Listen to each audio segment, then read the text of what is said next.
esta moción bien podía haberse preparado en el Consejo de Administración de cualquiera de las grandes empresas del oligopolio eléctrico.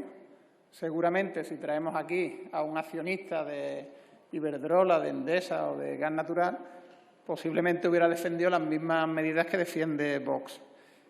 Obviamente, nosotros vamos a votar en contra. Hay dos opciones: que Vox no tenga una política energética para España, con una moción llena de contradicciones que incluso rechaza los grupos de la derecha y que no es capaz de afrontar con un mínimo de sentido común la amenaza del cambio climático, o dos, y lo que es peor, que sí tengáis una política energética al servicio de los intereses de las grandes empresas y que lo que estáis haciendo es camuflándola con términos como soberanía energética, a los que vacían de contenido porque realmente hacen propuestas que nada tienen que ver con la soberanía, sino todo lo contrario.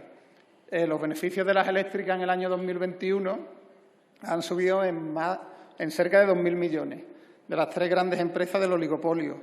Sin embargo, no plantean ninguna medida de reforma del mercado. Tenemos un mercado oligopólico que funciona con reglas que favorecen a las grandes empresas. La última energía que entra en el sistema es la que marca el precio de todas. Y esto hace que se encarezca enormemente la factura de la luz y proporcione grandes beneficios a través de cobrar precios más caros, energía cuyo coste de producción es muchísimo más barato. Por eso hay que cambiar las normas. Nosotros estamos trabajando en ello. Hay cuestiones que vamos sacando y hay cuestiones que no hemos ido sacando por falta de apoyo en esta Cámara.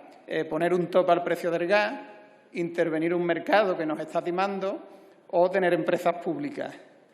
Vosotros, en 2 días de debate sobre el sistema energético y los precios de la luz, ni en la interpelación ni hoy en la moción hacéis referencia ni planteáis ninguna medida de modificación del mercado eléctrico.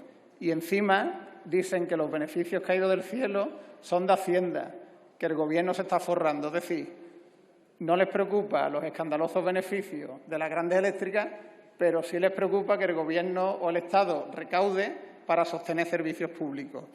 También hablan de soberanía energética y no plantean ni que haya empresa pública, ni intervenir el mercado, ni modificar las reglas. Para vosotros, soberanía energética es el fracking, es incumplir los acuerdos internacionales basados en evidencia científica, como el Acuerdo de París, o suprimir impuestos. Yo creo que soberanía es tener empresas públicas que garanticen que los recursos son del pueblo y para el pueblo y que si hay beneficios repercuten en las arcas públicas. Soberanía no es poner los recursos de un país al servicio de empresas extranjeras y del oligopolio. Eso lo hacen los vendepatrias, poner la riqueza de un país, sus recursos naturales, al servicio de las multinacionales y no del pueblo. Soberanía es cuidar nuestra tierra, nuestro campo, nuestros mares, nuestra flora, nuestra fauna, nuestra biodiversidad, y ni los residuos nucleares, ni las energías contaminantes, ni las técnicas agresivas de extracción, ni los megaproyectos cuidan de todo esto. Y soberanía es también combatir el cambio climático. El cambio climático amenaza a España y no negarlo.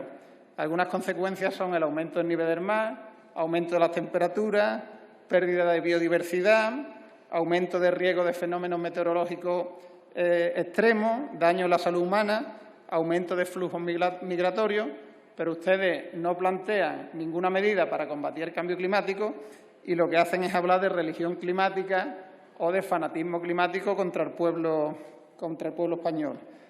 Yo, por último, para acabar, como hablan de soberanía y de defensa del pueblo español, les voy a poner un ejemplo, relacionado con el empleo. Durante la pandemia, el Producto Interior Bruto cae el 10,8%. La actividad se paraliza.